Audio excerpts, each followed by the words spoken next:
Welcome to Dotson Arms Co-Channel. Primitive infantry. One thing that people don't like to talk about in the survival industry, and for that fact in a lot of military circles, is the use of primitive infantry in warfare and also in post-disaster, post-collapse scenarios. The use of primitive infantry is one of the most likely outcomes of any long-term survival situation or governmental collapse.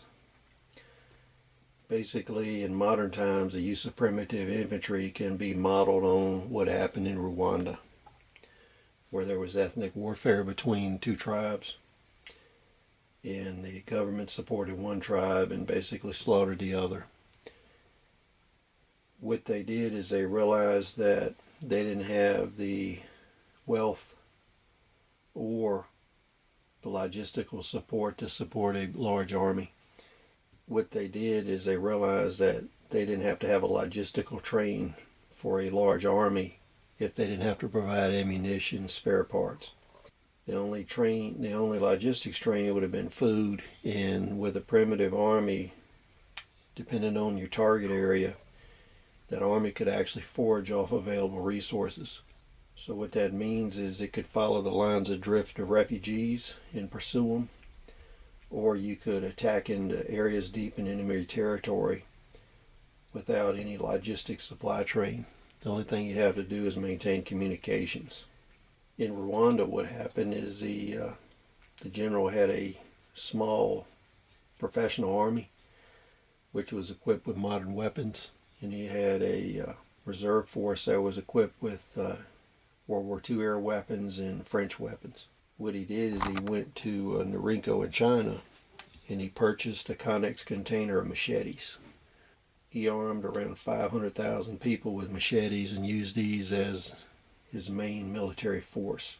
What would happen is he would use his professional military or his reserve military force to open fire on a target area and suppress resistance, lock them into place, and then he would use his primitive infantry armed with axes, machetes, knives, hatchets, axes, sticks, spears, whatever he could get, and he would attack them using human wave assaults and basically hack the enemy to pieces.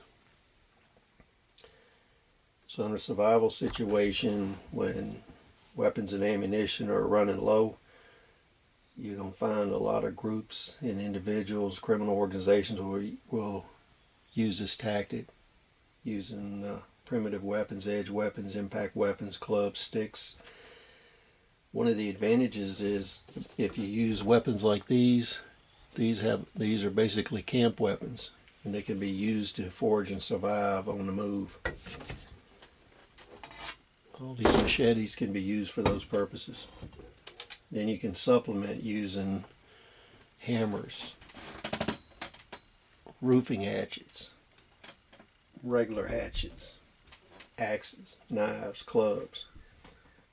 And the issue you'll run into is primitive armies like this can maintain a siege on you for long periods of time because they'll be out foraging for food. They'll leave a small garrison to watch you. There won't be any need to move large amounts of weapon, ammunition, or support equipment into this army. You could have 5,000 man army with about 100 people with modern firearms accompany them, and they could lay siege to your town.